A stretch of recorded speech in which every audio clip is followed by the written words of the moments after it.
Hey warriors. A 94-year-old man sits on a porch in Sicily, watching his grandson mow a lawn he will never see finished growing back. He isn't sad. He isn't scrolling through regrets. He built a stone wall on that property 40 years ago, and it's still standing, and he knows exactly why. He never once mistook motion for progress. Every hour of his life had a target. Every year he could name what it built. Most people reach 94 with a mountain of hours behind them and nothing to point to. He reached it with a wall, a business, 3 sons who don't flinch when life gets hard, and a silence in his chest that most men chase for decades and never catch. That silence is not luck. It's arithmetic. It's what happens when a person stops leaking time into places that don't pay it back. You are leaking time right now. Not in some abstract poetic way, in a literal countable way. Somewhere in your day there is a crack in the floor and hours are falling through it, and you've gotten so used to the sound of them falling that you no longer hear it. The Stoics built their entire philosophy around sealing that crack, not through positivity, not through hacks, through brutal, unsentimental truth-telling about where time actually goes and why. What follows are 7 of those truths, pulled from 7 different men who each stared at the same problem from a different angle and arrived at the same conclusion. The man who wastes time is not unlucky. He is untrained. Read these as instructions, not inspiration. If you're ready to stop leaking time and start building, comment this below before we go any further. I build today. Truth 1. You do not have tomorrow. You have never had tomorrow. Seneca ran the finances of an empire and still found himself furious at how his fellow Romans treated their own lives. He watched senators guard their villas with armed men and their fortunes with lawyers, and then hand out their days for free to anyone who asked. He said the strange thing wasn't that they wasted time, it's that they didn't even notice they were doing it, because time doesn't announce its departure the way money does. Seneca wrote, "People are frugal with their possessions, but as soon as it comes to squandering time, they are most wasteful of the one thing in which it is right to be stingy." Sit with the imbalance in that sentence. A man will argue for 10 minutes over the price of bread and then burn 3 hours he'll never get back on a screen that gave him nothing. He'll lock his front door twice and leave his calendar wide open to anyone who wants a piece of it. This isn't a character flaw unique to Roman senators. It's the default setting of the human animal, and it hasn't updated in 2,000 years. Here's the mechanism. Money loss is visible. A number goes down and something in your gut reacts. Time loss is invisible until it isn't. Until you're 46 and realize the skill you meant to learn at 26 never got learned. The book never got written, the body never got built, and there is no receipt to show you where the hours went. You can't audit them. They're gone the way breath is gone, replaced instantly by new breath so you never feel the absence. This is why tomorrow is the most dangerous word in your vocabulary. Not because tomorrow won't come, usually it does, but because the promise of it lets you off the hook today. You tell yourself you'll start the business next month, call your father next week, fix your health after this next deadline. Each delay costs nothing in the moment, which is exactly the trick. The cost is deferred until it compounds into a life spent in the waiting room. Marcus Aurelius, ruling from horseback in the middle of plague and war, wrote to himself that a man should act, speak, and think as if he might depart from life this very moment. He didn't write that to scare himself. He wrote it because the Emperor of Rome, with more resources than any human alive, still only had access to one currency that mattered, and it wasn't gold. You already know this intellectually. Everybody does. What separates the man who acts on it from the man who nods and closes the video is a single decision: to treat every remaining day like the only asset you actually own, because it is. There's a version of this truth that goes deeper than the obvious warning about mortality, and it's the version Seneca actually spent most of his writing on. It isn't just that you might die tomorrow. It's that even if you live another 50 years, most of those years will be consumed by things that were never yours to begin with. Sleep takes a third. Obligation, bureaucracy, and other people's emergencies take another chunk you never agreed to hand over. Illness, grief, and the slow erosion of energy that comes with age take more still.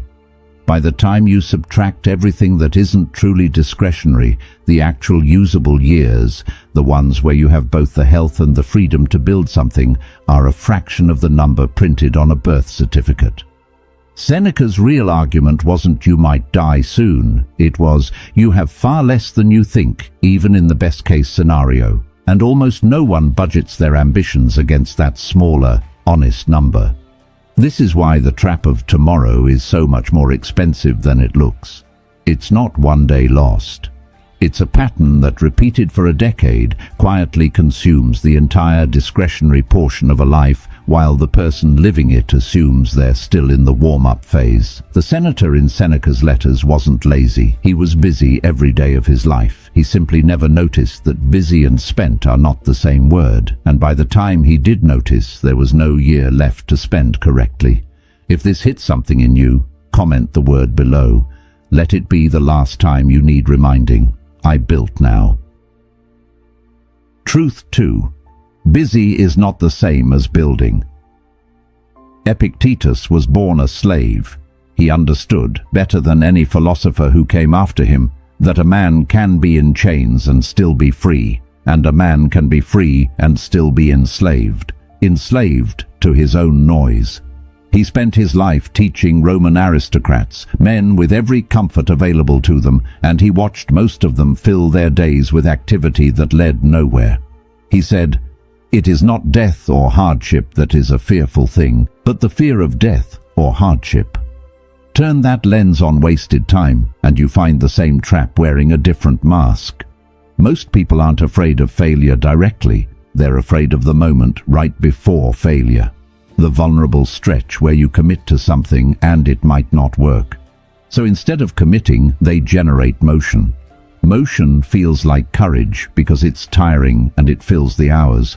But motion without a target is just fear wearing a business suit. Look at how this shows up. A man spends 4 hours researching the business he wants to start, watching videos about other people who already built theirs.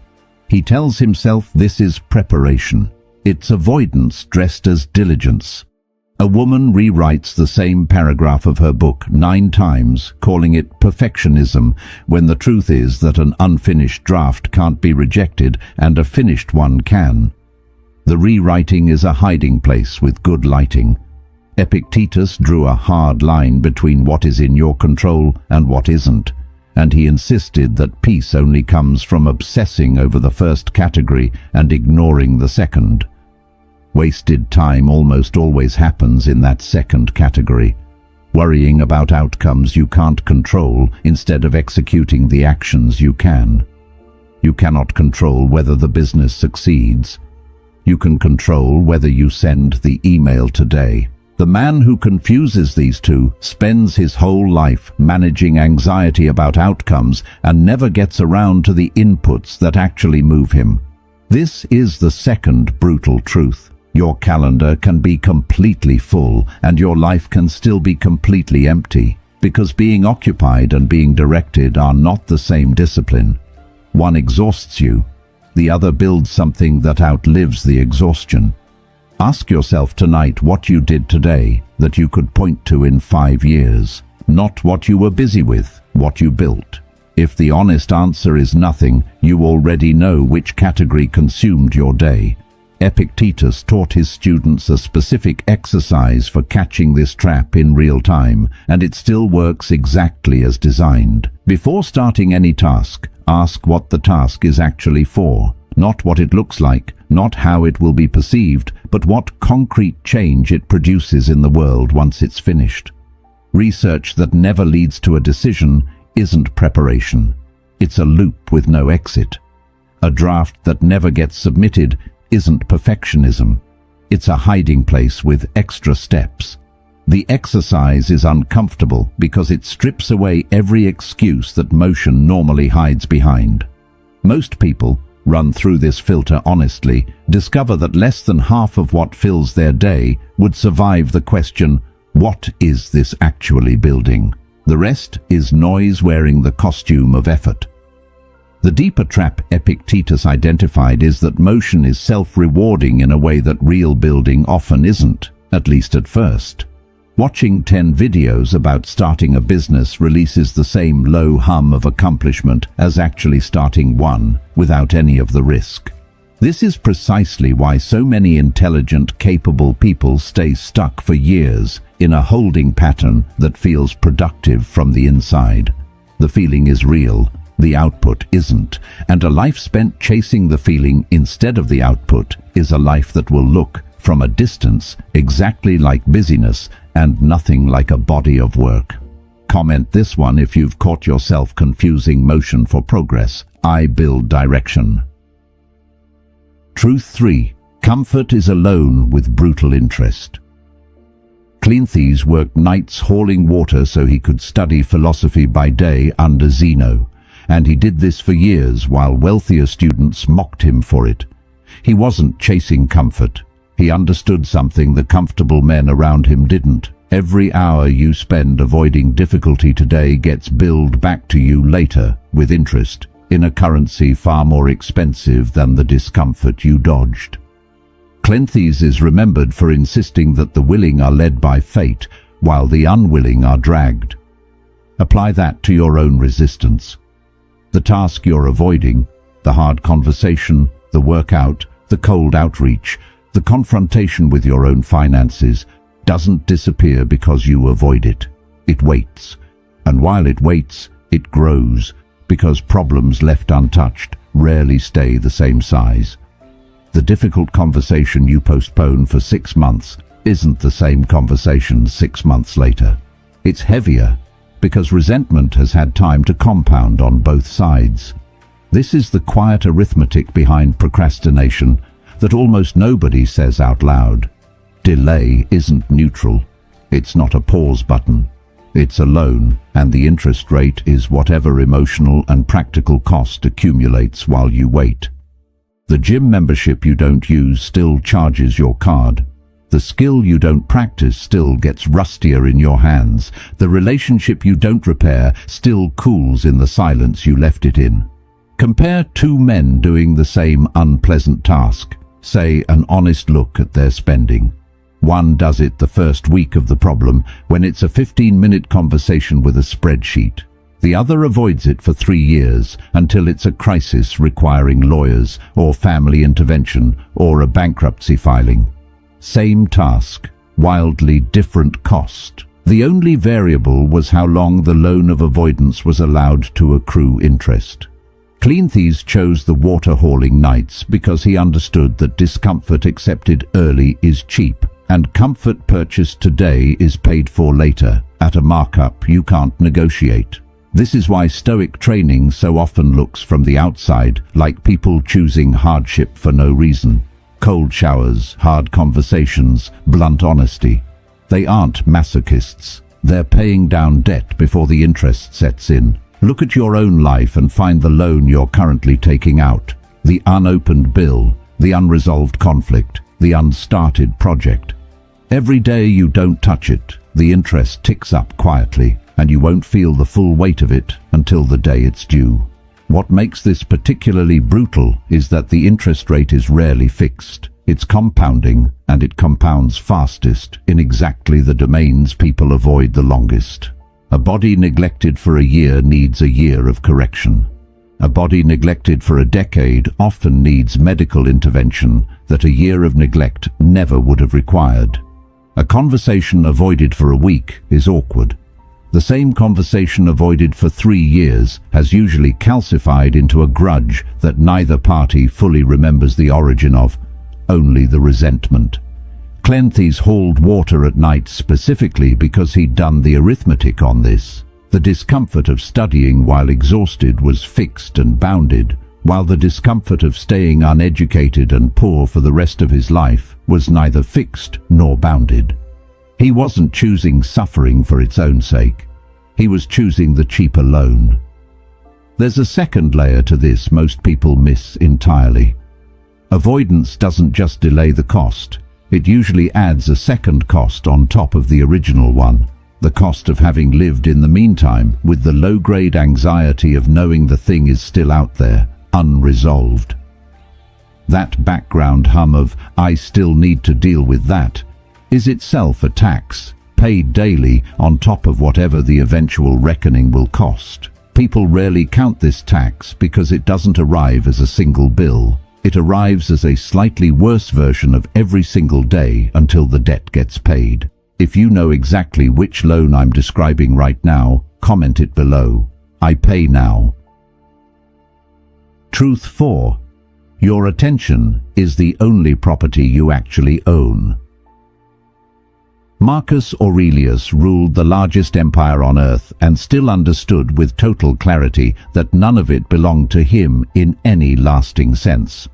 Not the throne, not the armies, not even his own body, which would fail and return to the earth regardless of his rank. The only thing he could claim as truly his, the only thing that was his to direct, protect or squander, was where he pointed his attention in any given moment. He wrote, "You have power over your mind, not outside events. Realize this, and you will find strength." Most people live as though the opposite is true. They act as though their attention belongs to whoever asks for it loudest. The notification, the argument, the stranger's opinion, the algorithm engineered by people who are paid based on how many hours of your one life they can extract. Every ping you answer without deciding to is a small transfer of ownership. You didn't choose to give that attention away. It was simply taken because you left the door unlocked. This is the least visible form of wasted time and the most expensive. You can lose an afternoon to a task you chose badly and still have made a decision. You lose something worse when you never decided at all. When the day simply happened to you, pulled in a dozen directions by forces that have no stake in your life beyond the seconds they can extract from it. Marcus understood that an empire is easier to defend than a mind because an empire has walls and a mind does not build its own unless you build them deliberately. He guarded his attention the way a general guards a border because he knew that a man who cannot control what he thinks about cannot control what he does, and a man who cannot control what he does is not, in any meaningful sense, free, regardless of the title in front of his name. Here is the test. At the end of today, will you be able to say where your attention went and why? Or will you only be able to say what happened to you? One of those is ownership. The other is trespassing on your own life. Marcus Aurelius wrote his private journal, the collection now known to the world, almost entirely as a series of reminders to himself about this exact discipline, because he understood something uncomfortable about power. Rank does not grant self-command. It only raises the number of people trying to steal your attention for their own ends. As emperor, he had generals who wanted his attention on war, senators who wanted it on politics, and a household that wanted it on ceremony, and every single one of them believed their claim was the most urgent. If the Emperor of Rome had to fight daily to keep his own mind from being colonized by other people's priorities, the idea that an ordinary person could protect their attention passively, without training, without a daily practice of reclaiming it, is close to fantasy. This is why he treated his journal as maintenance rather than reflection. Not a diary of feelings, but a toolkit he sharpened every morning so that when the day's demands arrived, he already knew which of them deserved his mind and which was simply loud. The people who waste the most attention today are rarely the ones under the least pressure.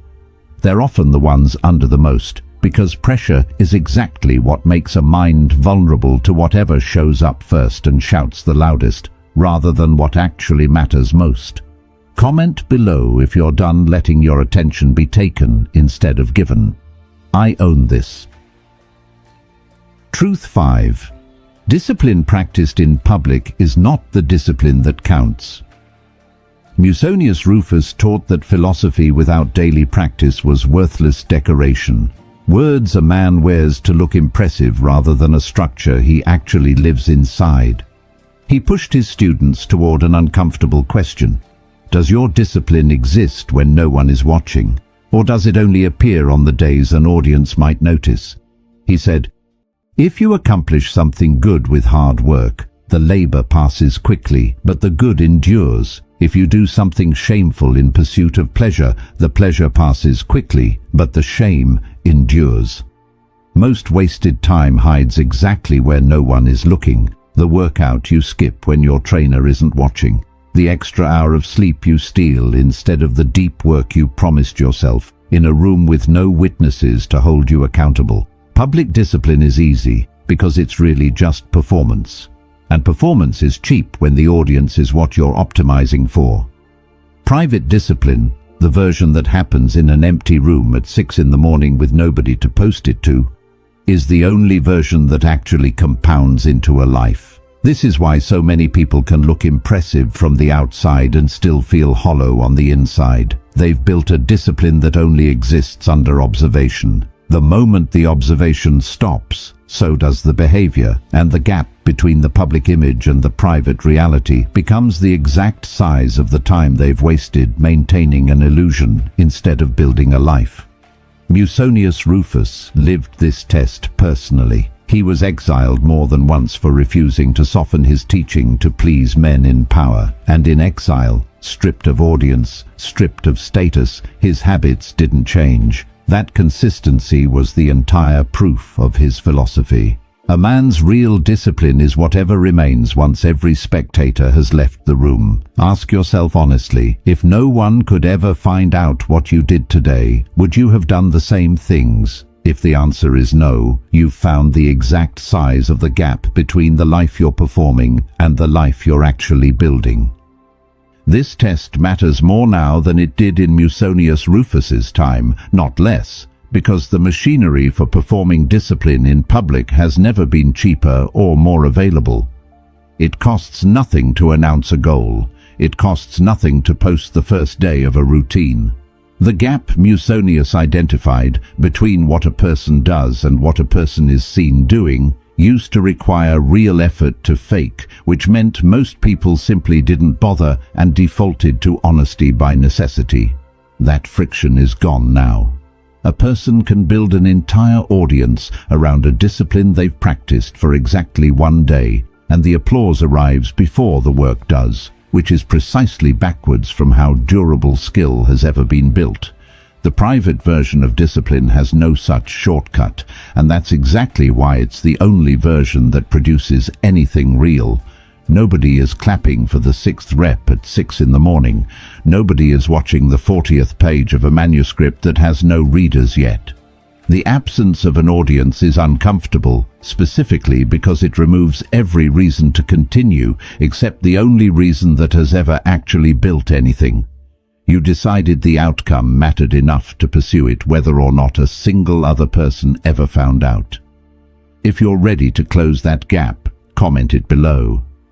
Unseen and steady. Truth 6. The fear of judgment costs more than the judgment itself.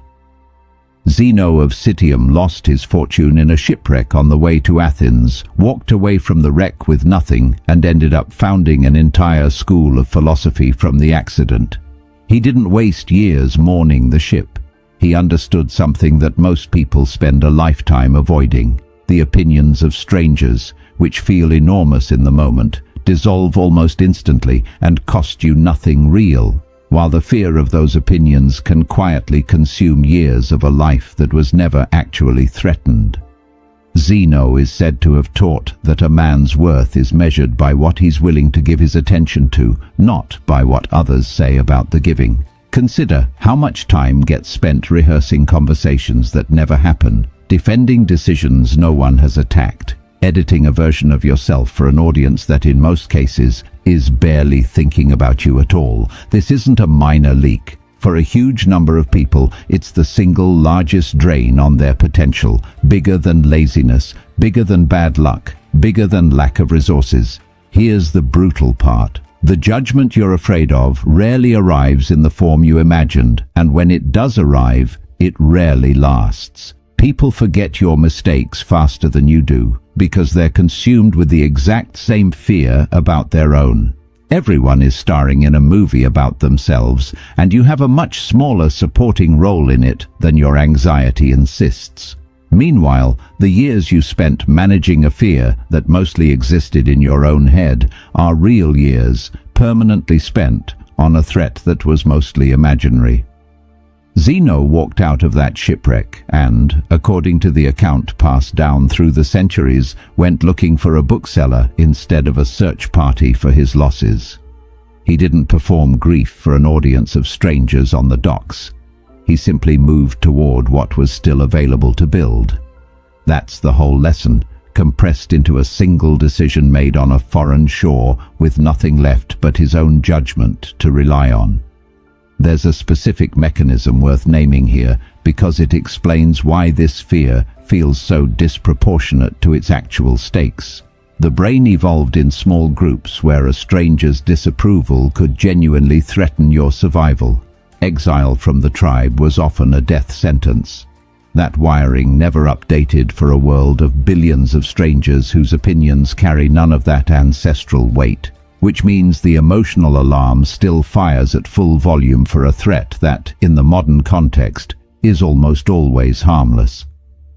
Zeno didn't have the language of evolutionary psychology, but he'd identified the practical fix centuries before anyone could explain the mechanism. Treat the alarm as data about your own nervous system, not as an accurate measure of actual danger, and act on the actual danger instead of the alarm. The years this fear consumes rarely announce themselves as fear. They show up as delayed launches, unsent messages, softened opinions, and careers kept smaller than the person's actual capability, all justified with reasonable-sounding words like "not the right time" or "still refining it."